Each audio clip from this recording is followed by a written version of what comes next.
Hello there, welcome to Inchcombe Island. Chinese lady here.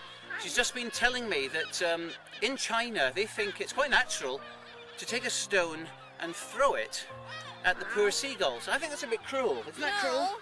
Well, I think it is. So we push the Chinese out of the way. Let me tell you how it's done in Scotland. Scotland, we're proud of our wildlife, we're proud of our animals and our birds, all living things. And we've got some beautiful seagulls here on Inchcombe Island. And what we like to do in Scotland is to make sure that we encourage their natural behaviour. And their natural behaviour is flying. Well, there's some over here at the moment who are having a bit of a break, just, you know, getting ready to do some flying. So all we're going to do is encourage that behaviour. Follow me.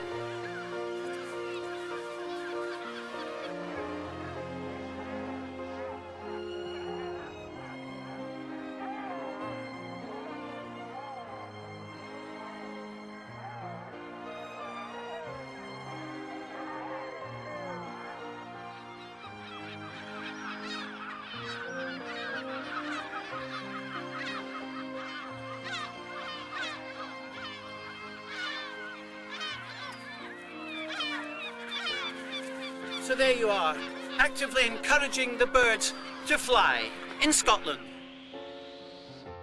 See the clouds adrift so far below, ever change.